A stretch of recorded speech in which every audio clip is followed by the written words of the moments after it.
Selamat siang, Pak Hidayat dan teman-teman sekalian. Kami dari kelompok 8 akan mempresentasikan tentang internal control dan control risk. Sebelum kami mempresentasikan, kami akan memperkenalkan diri masing-masing. Dari kelompok 8, ada Cynthia Ferencia, Lisette, Christina, Priska Odelia, dan Patricia Listiani. Selanjutnya, ada table of concept. Yang pertama, saya akan menjelaskan mengenai introduction. Introduction mengenai pengertian pengendalian internal. Pengendalian internal adalah menjamin manajemen perusahaan atau organisasi atau entitas agar tujuan perusahaan yang ditetapkan akan dapat dicapai. Laporan keuangan yang dihasilkan perusahaan dapat dipercaya. Kegiatan perusahaan sejalan dengan hukum dan peraturan yang berlaku. Selanjutnya ada pengertian control risk, yaitu pengendalian risiko adalah risiko terjadinya salah saji material dalam laporan keuangan. Ada dua langkah utama dan prosedur perencanaan, yaitu melakukan prosedur audit untuk memahami entitas dan lingkungannya, termasuk pengendalian internal entitas, menilai risiko salah saji material dari laporan keuangan.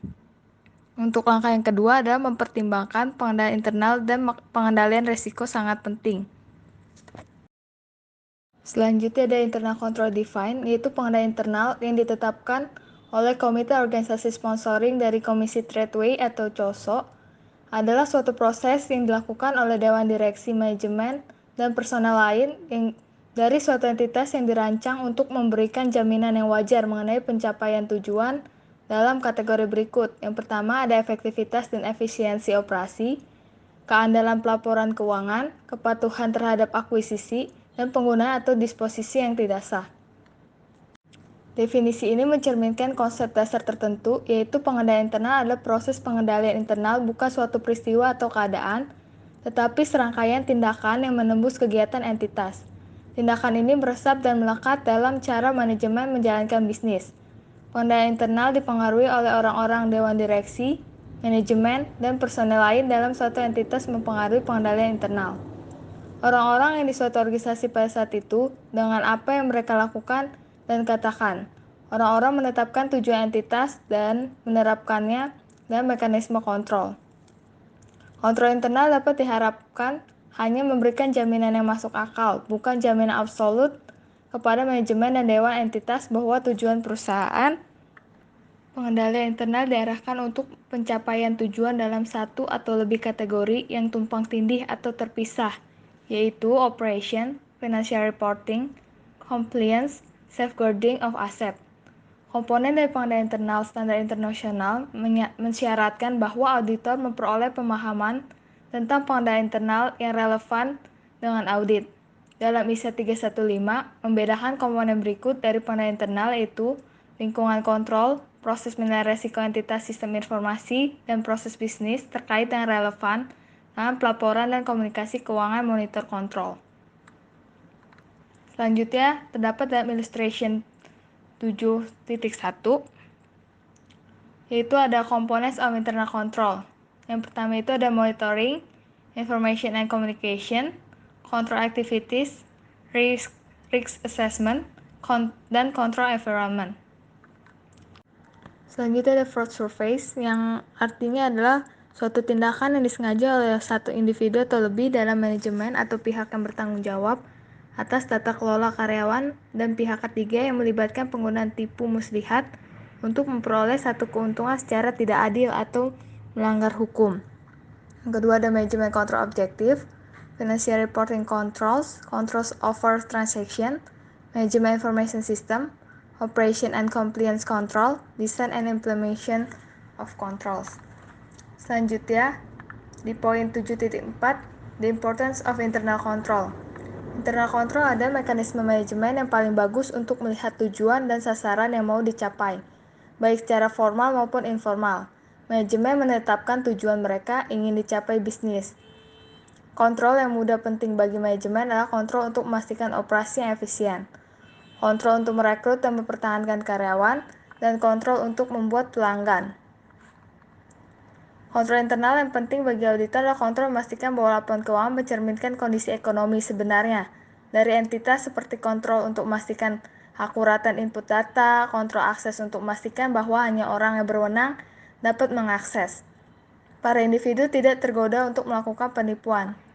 Kontrol ini penting bagi manajemen untuk memastikan kontrol operasi efisien, kontrol untuk merekrut dan mempertahankan karyawan terbaik, kontrol untuk menjaga customer senang, kontrol untuk pencapaian tujuan dalam ketaatan hukum, kontrol untuk pengamanan aset, kontrol untuk laporan keuangan.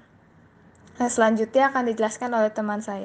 Selanjutnya saya akan menjelaskan mengenai IT Risk and Control. General IT Controls atau umum IT Controls adalah kebijakan dan prosedur yang berhubungan dengan banyak aplikasi dan mendukung berfungsinya kontrol aplikasi dengan membantu memastikan kelanjutan pengoperasian sistem informasi yang benar. Kontrol umum biasanya mencakup kontrol atas pusat data dan operasi jaringan. Selanjutnya ada IT Environment atau lingkungan IT adalah kebijakan dan prosedur entitas yang diterapkan IT bisa dalam berupa hardware, operating system, dan lain-lain, dan aplikasi software yang digunakannya untuk mendukung operasi bisnis dan mencapai strategi bisnis. Selanjutnya, ada kontrol informasi proses prosedur yang utama terbagi menjadi dua tipe. Yang pertama adalah kontrol aplikasi, yang kedua adalah kontrol umum.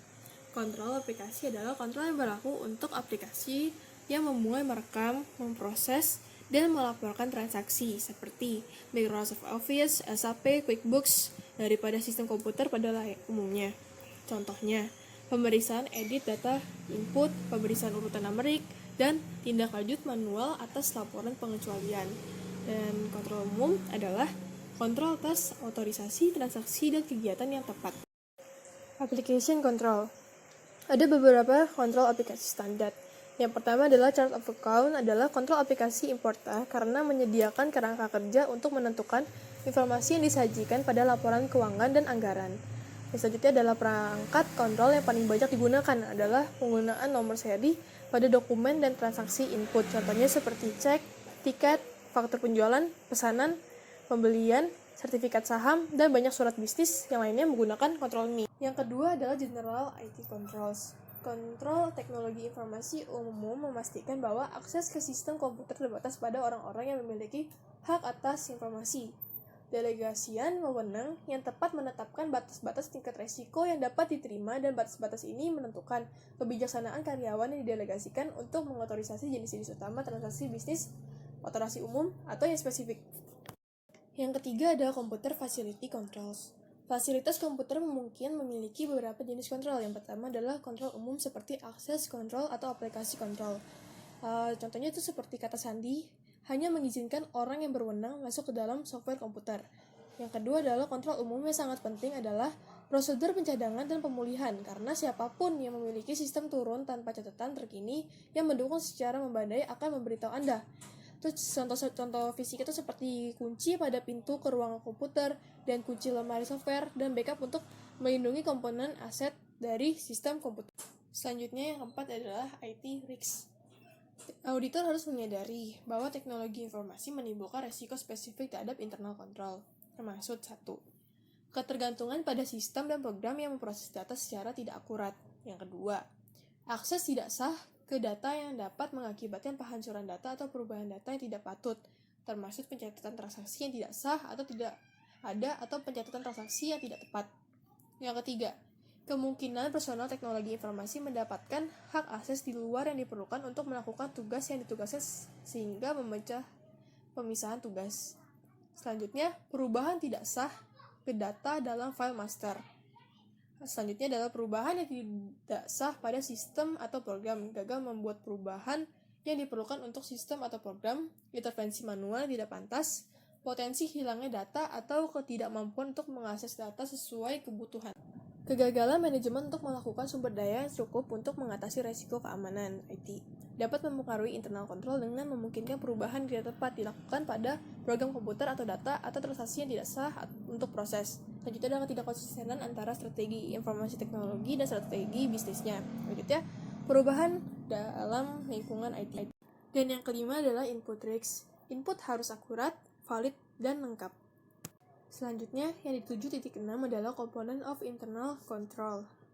Kontrol internal terdiri dari 5 komponen yang saling terkait. Yang pertama adalah lingkungan kontrol, yang kedua adalah proses penilaian risiko, sistem informasi, komunikasi, dan proses bisnis terkait, prosedur kontrol, dan pemantauan kontrol. Selanjutnya, saya akan menjelaskan mengenai lingkungan kontrol, mempunyai pengertian, tindakan kebijakan, dan prosedur yang mencerminkan sikap keseluruhan manajemen puncak, direktur, dan pemilik entitas tentang kontrol dan pentingnya. Di sini terdapat komponen elemen. Yang pertama adalah integritas dan nilai-nilai etika. Yang kedua, komitmen pada kompetensi. Yang ketiga, bertanggung jawab atas tata kelola, yaitu dewan direksi atau dewan komite audit. Yang keempat, filosofi manajemen dan gaya operasi. Yang kelima, struktur organisasi. Yang keenam, penugasan otoritas dan tanggung jawab kebijakan dan praktik sumber daya manusia. Selanjutnya adalah penilaian risiko manajemen, yaitu penilaian dan analisis risiko yang relevan dengan menyusunnya laporan keuangan sesuai dengan IFRS. Komponen elemennya adalah penyataan manajemen, keberadaan, kelengkapan penilaian presentasi, dan disclosure pengukuran kejadian. Selanjutnya adalah sistem informasi, akuntansi, dan komunikasi, yaitu metode yang digunakan untuk mengidentifikasi, mengumpulkan, mengklasifikasi, mencatat, dan melaporkan, yaitu elemennya ada tujuan audit terkait transaksi, keberadaan, kelengkapan, keakuratan, klasifikasi waktu, posting, dan ringkasan. Selanjutnya ada aktivitas kontrol, itu proses kontrol adalah kebijakan dan prosedur yang ditetapkan manajemen untuk memenuhi tujuan pelaporan keuangan.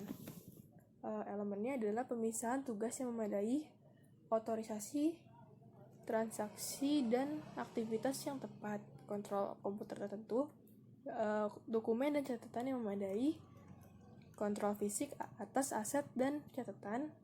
Yang selanjutnya adalah pemeriksaan independen atas kinerja. Dan yang terakhir adalah pemantauan, yaitu penilaian berkelanjutan dan berkala manajemen terhadap efektivitas desain dan operasi struktur kontrol internal untuk menentukan apakah itu beroperasi sebagai internet dan dimodifikasi ketika diperlukan. Di sini pemantau tidak memiliki elemen komponen yang untuk diterapkan. 7.7 Control Environment terdiri dari 11 macam. Yang pertama itu Cumulative Effects of Control atau efek kumulatif kontrol, yaitu ketika menganalisis lingkungan pengendalian, seorang auditor harus memikirkan tentang dampak kolektif berbagai elemen lingkungan pengendalian.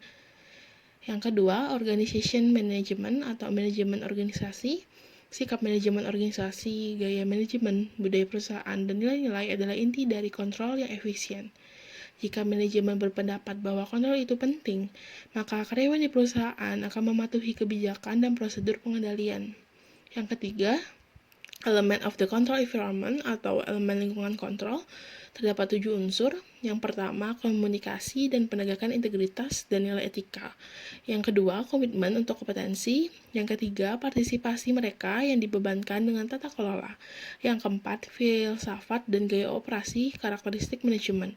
Yang kelima, struktur organisasi. Yang keenam, tugas wewenang dan tanggung jawab. Yang ketujuh, kebijakan dan praktik sumber daya manusia atau SDM. Keempat, integrity and ethical value atau integritas dan nilai-nilai etis. Integritas dan nilai-nilai etis dari orang-orang yang membuat, mengelola, dan memantau kontrol menentukan keefektifan mereka. Kemudian yang kelima, commitment to competence atau komitmen terhadap kompetensi. Kompetensi adalah pengetahuan dan keterampilan yang diperlukan untuk menyelesaikan tugas-tugas yang menentukan pekerjaan individu. Kemudian keenam, participation of those charged with governance atau partisipasi mereka yang dibebani tata kelola. Partisipasi orang-orang yang bertanggung jawab atas tata kelola, terutama dewan direksi dan komite audit entitas, secara signifikan mempengaruhi lingkungan kontrol dan tone at the top.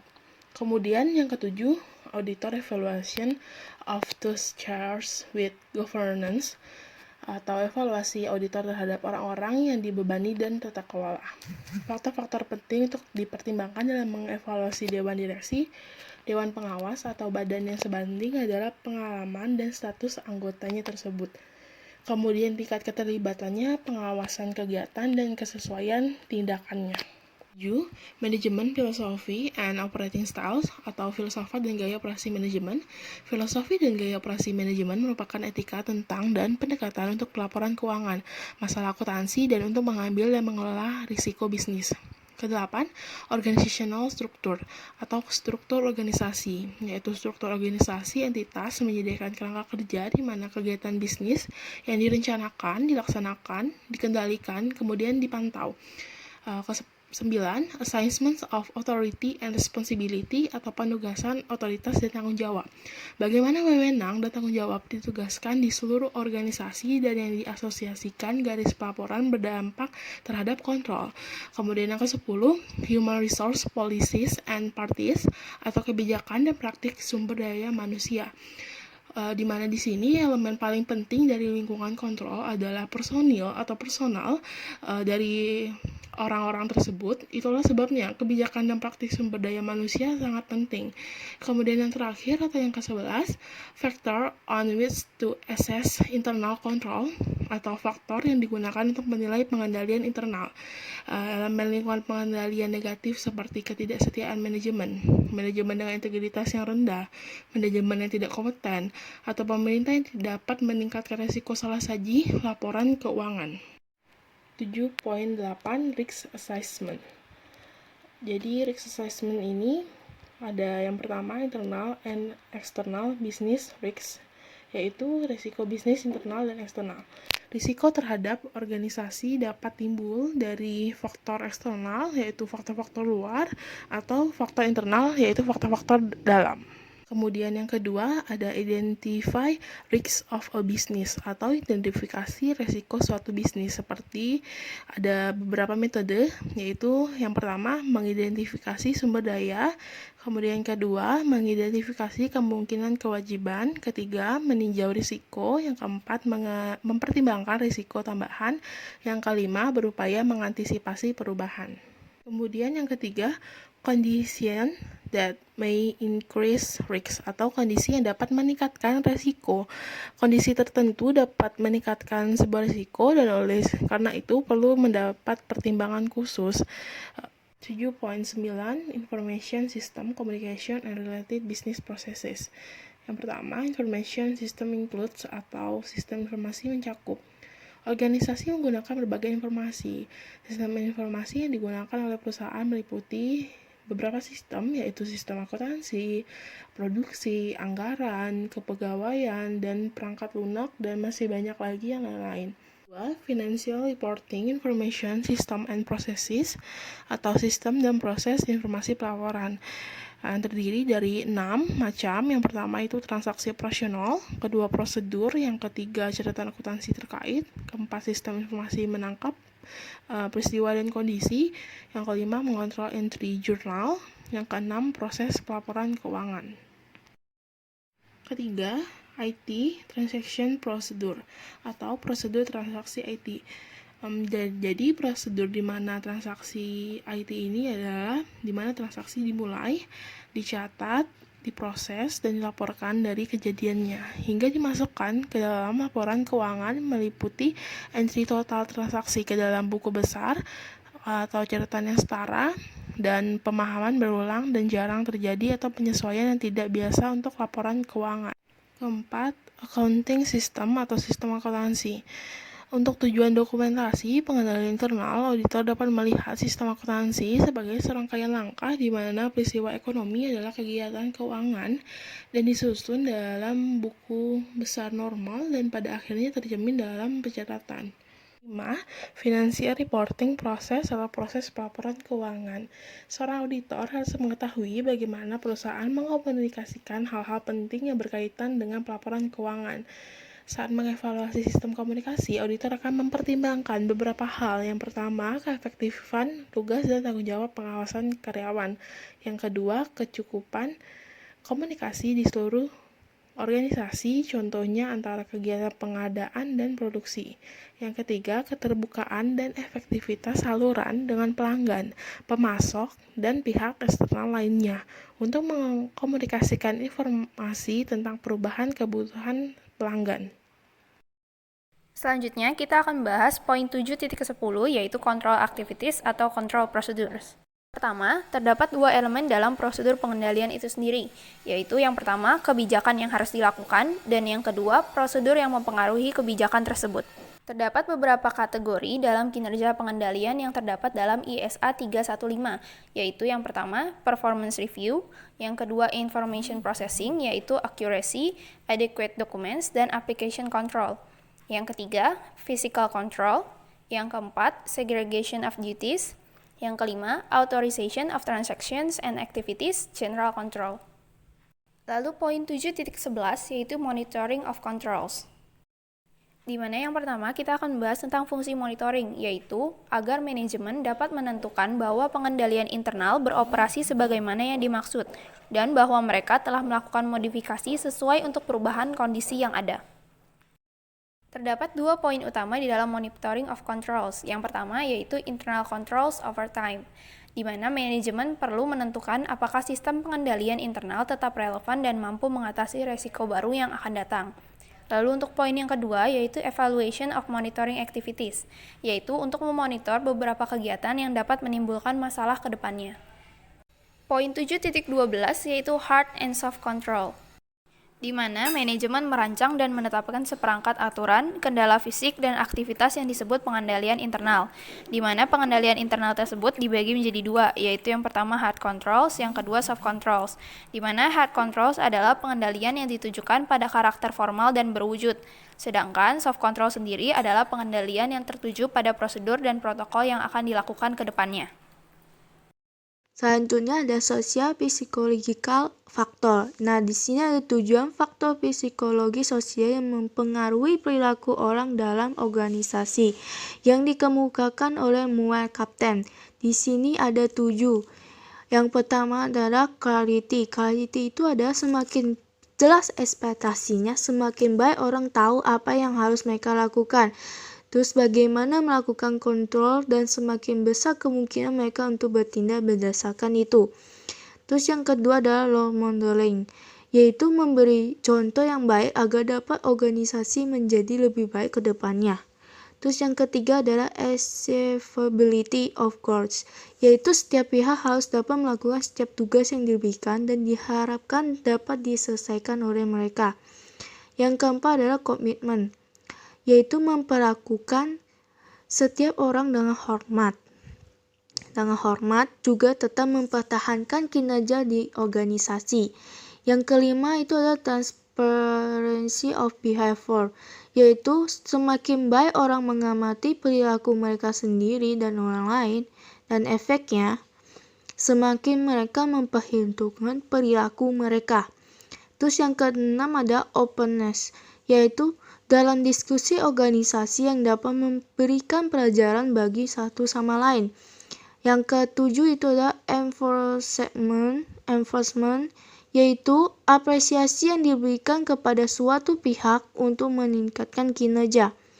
Selanjutnya ada testing soft control, yaitu auditor yang perlu berpikir outside the box untuk mengumpulkan materi yang kompeten.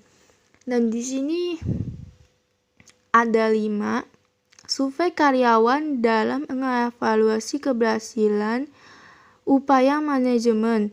Yang kedua, diskusi tim audit dengan sekretaris eksekutif.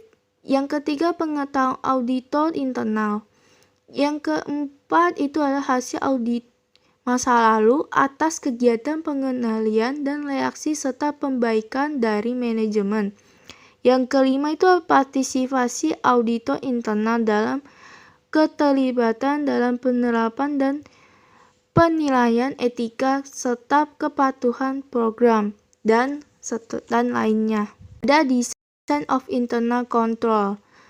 Nah, desain kontrol ini mempertimbangkan apakah pengendalian mampu mencegah atau mendeteksi dan mengoreksi salah saji material secara efektif.